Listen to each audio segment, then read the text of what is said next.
Good evening. I purposely said I do not want to see your faces, simply because I know there's faces in here of people who will be a little shocked, and those will be sitting there going like this, and then I'll lose track of what I'm saying. I am the second to last speaker, and if you notice, no clicker for me. I like to tell stories, and I've got 3 short narratives that I hope will challenge some of the things we think we know, and probably make sure that this evening stands for something. I am a child of Beijing. I am one of those people who can count back to why I'm standing here and why there's a room full of people who paid $100, and most of them women, to come and speak to a room and listen to a room of people like me speak. In 1995, the 4th International Conference, United Nations Conference on Women, was held. And when I say I'm a child of Beijing, I consider myself and my generation the last born of Beijing. The firstborns are the women who went before us, went before me, and have made it possible for me to be standing here today. Those women include Nobel laureate Wangari Maathai, Charity Ngilu, Martha Karua, Sally Kosgei, Zipporah Kitony, women who in Kenya put up with quite a bit of resistance to ensure that young women like me, women like yourselves, and the men in this room were able to say the things we say and for me to have the career I've had. But it's about time that we stopped hanging on to their tailcoats. And the best way I can describe that is by talking about my mother. My mother's probably, if you think about it, it's been 21 years since Beijing. She's the 4th born of Beijing. I'm the last born. And my mother is a woman who I watched go to work when I was 7, 8 years old. I saw her learn how to type and take shorthand, Pitman style. I saw her start off her career as a secretary and then an administration manager. And today my mother is a regional HR director for the organization she works for. My mother didn't learn how to drive until she was about 35, 36. And even when she bought her first car, there was a little bit of frowning in the neighborhood, among the family, the in-laws. Today, me buying a car doesn't even begin to feature on the Richter scale. My mother is a woman who got permission from my father to perm her hair. My mother is a child of Beijing. Today, my mother doesn't have black hair, she's got henna red, that color. My mother, for the longest time, wore a shade of red nail polish that was what my father liked.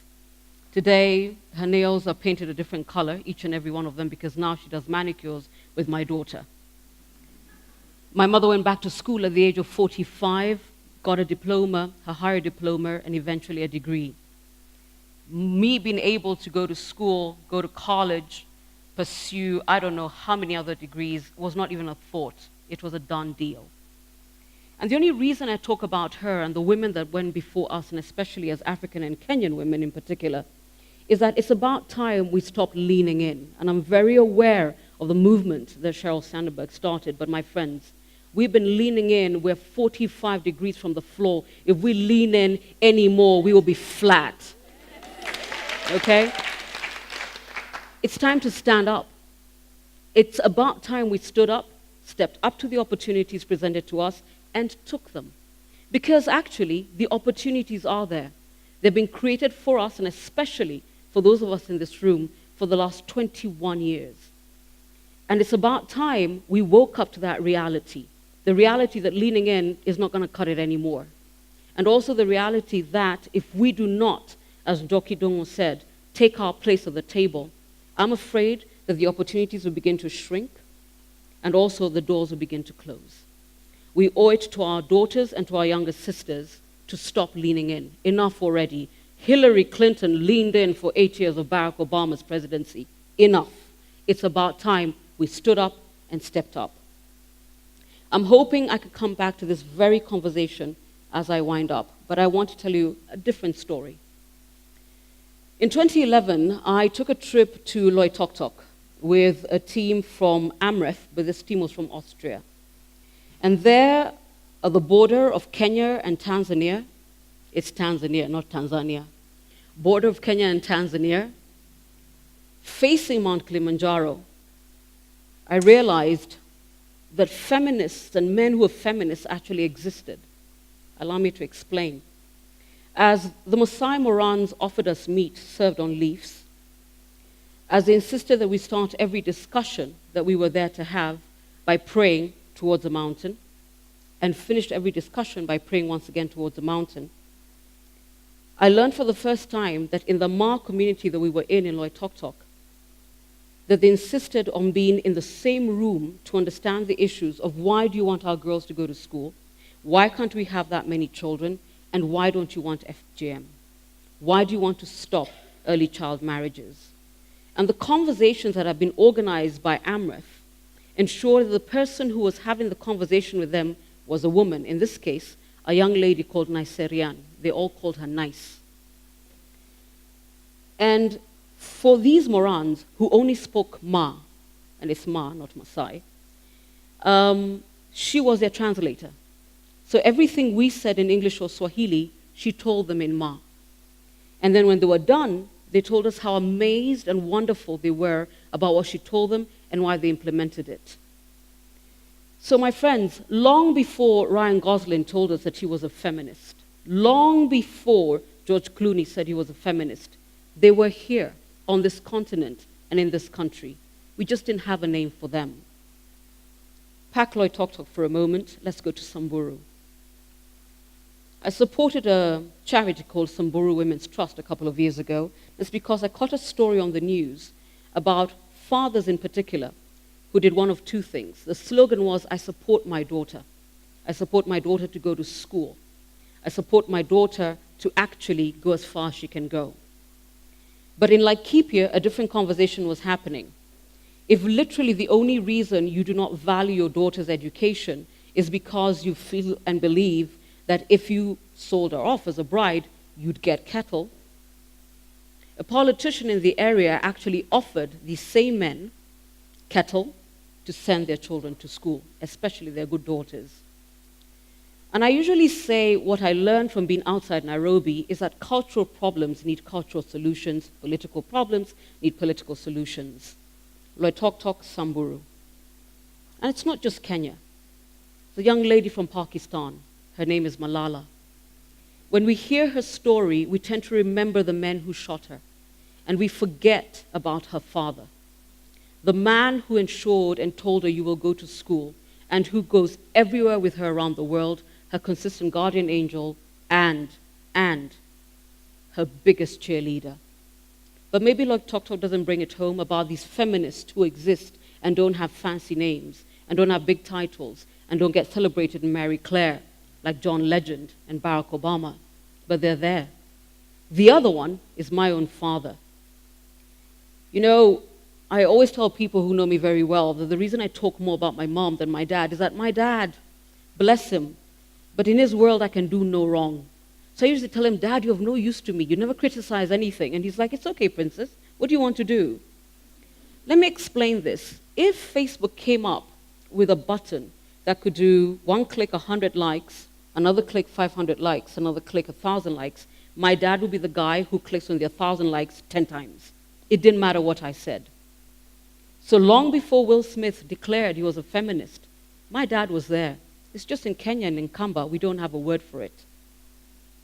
And then I look at my own career. I'm very fortunate I serve on a couple of boards. But when I think back to just the last 2 months, every time we end a meeting, and it has happened twice, and I don't know whether any of my fellow directors are here, but the gentlemen in the room tend to say, the women on our board have been awesome. They're not patronizing at all. They're not condescending. They mean it. And they don't even know it, and they're feminists. And lastly, I guess I need to talk about the people who gave me a chance when I was 26 years old to have a job that rules the airwaves. My directors and my managers have probably always been my biggest cheerleaders. I made them a ton of money, but they've been my biggest cheerleaders. And the only reason I bring these stories to you is that for me, it's about time we started having the discussions we want to have as women and include the men in the room. It is imperative that we bring them to the table, we invite them to the room. what makes me sad is, in Lloyd Talk I learned that men are important and they must be included in the conversation, and especially in Africa. In Samburu, I learned this. In my boardroom, I learned this. At home, I learned this. However, a month ago, McKinsey Africa had an amazing research that they unveiled. It's called Women Matter Africa. Everybody should read it. But the pushback from the audience as the evening went on is, where are the men, the decision makers, the people who need to know that this research says that women matter? Of course, the organizers were very, very gracious. And Bill Russo said, I've heard you, and the next time we do this, I will invite the men. But they were missing. About a week later, on the International Day of the Girl, we were yet in another forum, amazing conversations around girls and keeping them in school. And the Supreme Court judge who spoke before me, Joki Ndongo, and our chief guest, and a lot of people who spoke asked the same question. We're all here talking about things that need to happen, and the men are not here. Not that they don't care, but they were not invited. My friends, it's about time we invited men to the table. They're willing, they want to hear, they want to help, but they've been locked out. Let me go back to where I began, and this is how I'll end. I am the last born of Beijing. 21 years is a generation. And the women of my generation have come a long way. We have a longer way to go, but it's time to start a new chapter. And that chapter for me will start on the 8th of November in the US. For some strange reason, that great nation never got the memo. They didn't get the memo when Indira Gandhi was president. They didn't get it when Benazir Bhutto was prime minister. They didn't get it as Ireland and Iceland and Finland and Switzerland elected women to the top office in the land. Somehow they didn't get the memo. They didn't get the memo when Kosovo and Serbia and Estonia elected women to the highest office. When the Philippines did it. When their neighbors in Brazil and Argentina had women as presidents. They didn't even get the memo when Africa did it. With Malawi, with Liberia. They didn't even get the memo from the Egyptians with Cleopatra. We need to send a memo to the US. It's time, and it's about time, a woman was in the highest office in the land. Not because she's a woman, not because she's running against somebody who's not better than her, but because it's time. And the reason I know the details of the countries from Estonia to Mauritius, and incidentally, somebody needs to check what goes on in San Marino, because the captain regents, very many women.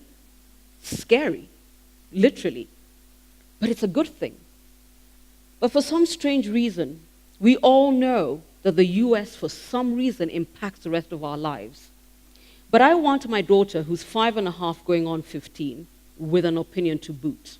I want my goddaughter, who's 2 years old, to count her years from when Hillary became president. I count everything I have when I look back, because we live life forward and we connect the dots backwards, from Beijing. I am the last born of Beijing. We are the last line, my generation. Everybody after us must look back to a day when a woman occupied the White House. So my message is very simple. In case they didn't get the memo, I'd like to send it out.